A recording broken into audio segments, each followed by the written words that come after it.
یہ ادارے ہمارے اسلام کی بقا، نشر و اشاعت کا ذریعہ ہیں، اور یہ اسلامی قلعے ہیں جہاں قرآن و حدیث پڑھ کر کے ایسے علماء تیار ہوتے ہیں جو ہماری مسجدوں میں امامت کرتے ہیں اور ہمارے بچوں کو قرآن کریم اور دین کی بنیادی تعلیمات سے روشناس کراتے۔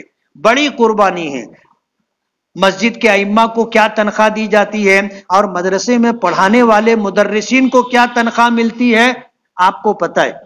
قربانی کے ساتھ یہ لوگ چلتے، تو آپ کو جو ہے اداروں کا تعاون کرنا ہے، اور جس عالم سے آپ کا تعلق ہو آپ کو اس کا خیال رکھنا چاہیے۔ سمجھ رہے ہو میں کیا کہہ رہا ہوں؟ آپ صرف سلام کرتے ہو، مصافحہ کرتے ہو، کبھی اپنے جن علماء سے تعلق ہے ان کی کبھی مالی مدد خاموشی سے کرتے ہو؟ نہیں کرتے۔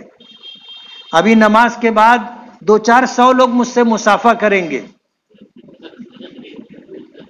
200-400 لوگ مصافحہ کریں گے۔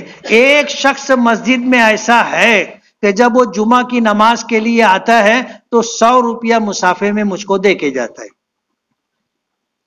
اب کیا کوئی دیتا نہیں، اور وہ دیتا ہے تو مجھ کو بھی عجیب سا لگتا ہے۔ نیا پن ہے نا، نیا پن ہے۔ پہلے مسجدوں میں امامت کرنے والوں کو تنخواہ نہیں ملتی تھی، حکومت وقت ان کو وظیفہ دیا کرتے تھے، اور عام مسلمان ان کی ضروریات کا خیال رکھتے تھے۔ ایک صاحب مجھ سے کہنے لگے کہ تم کو تو بہت ہدیہ ملتا ہوگا، تو میں نے کہا کہ یار تم مجھ سے کتنے دنوں سے تعلق رکھتے ہو؟ بولے 25 سال تو ہو گئے ہوں گے۔ میں نے کہا 25 سال میں کبھی 1 روپیہ دیا؟ کبھی ہدیے میں 1 جوڑا کپڑا دیا؟ وہ خاموش ہو گیا۔ میں نے کہا جب 25 سال میں تو نے کچھ نہیں دیا تو مجھ کو حیرت ہو رہی ہے کہ تو یہ کیسے پوچھتا ہے کہ آپ کو ہدیہ تو بہت ملتا ہوگا۔ بولو جب تو ہی نہیں دے رہا ہے تو اور دوسرا کون دے گا؟ تو کہنے کا مقصد ہے کہ جن علماء سے آپ کا تعلق ہو ان علماء کا خیال رکھنا آپ کی ذمہ داری ہے۔ یہ اللہ کے رسول صلی اللہ علیہ وسلم کے وارث ہیں، ان کی ضروریات ہیں۔ آپ سوچو مسجد کا امام، اس کو 10,000 تنخواہ ملتی، 8,000 تنخواہ ملتی، ہفتے کی نہیں مہینے کی۔ ایمانداری سے دل پر ہاتھ رکھ کر کے بتانا اتنے پیسے میں اس کا گھر چلے گا؟ لیکن اللہ پاک کی قدرت، ربوبیت ہے اس کی کہ اتنے کم مشاہرے اور تنخواہ میں وہ اپنا گھر چلا لیتے۔ میں جب مسجد میں امام ہوا تو سائیکل پہ آتا تھا، پھر میں نے 50 خریدی، 50 پر آنے لگا تو مجھ کو کچھ ذمہ داران کہنے لگے، شہر کے ذمہ داران، کہ تم 50 پہ آتے ہو؟ بولو کیوں، تم کو حیرت ہے کیا؟ تم یہ چاہتے ہو کہ میں گدھے پہ بیٹھ کے آیا کروں؟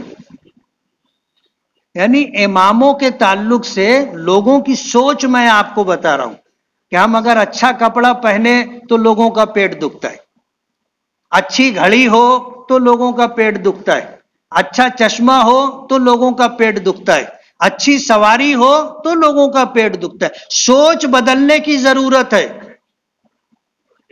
جن علماء کرام سے آپ کا تعلق ہو اپنی جائز حلال کمائی سے ان کا تعاون کرنا چاہیے۔ کریں گے؟ میں اپنے لیے نہیں کہہ رہا ہوں یہ بات، نہیں تو آپ سوچیں گے کہ مفتی صاحب جو ہے اب لائن لے رہے سب کی۔ نہیں، جن علماء سے آپ کا تعلق ہے ان علماء کرام کو اپنی جائز حلال کمائی سے آپ ان کا تعاون کریں۔ تعاون کرنے کا مطلب یہ ہے کہ ان کو وقتاً فوقتاً ہدایہ وغیرہ دیتے رہیں۔ اپنے لیے کپڑا خریدیں، ان کے لیے بھی 1 جوڑا کپڑا خریدیں، اپنے لیے چپل جوتا خریدیں، ان کے لیے بھی خرید لیں۔ کتنے کا آتا ہے؟ کتنے کا آتا ہے؟ لیکن حضور نے فرمایا تہادو تحابو، ہدیہ لیتے دیتے رہا کرو، آپس میں محبت پیدا ہوگی۔ اور میرے کہنے کا بیک گراؤنڈ اور پس منظر یہ ہے کہ ان علماء کرام کو آپ اس لیے دو کہ یہ اللہ کے رسول صلی اللہ علیہ وسلم کے وارث ہے۔ آپ ان کو اس لیے ہدیہ دو کہ یہ ہمارے امام ہیں، آپ ان کو اس لیے ہدیہ دو کہ یہ دین کے محافظ ہیں، قرآن کریم حدیث پاک کا علم حاصل کر کے پچھلوں سے علم حاصل کیا، اس کو آگے پہنچانے میں ان کا رول اور کردار ہے۔ آپ یہ نیت کر کے کہ یہ اللہ کے رسول کے وارث ہیں، آپ ان کو دو گے، اللہ کے رسول صلی اللہ علیہ وسلم خوش ہوں گے۔ اگر اللہ کی اور اللہ کے رسول کی خوشنودی چاہتے ہو تو آپ ان کا خیال رکھو۔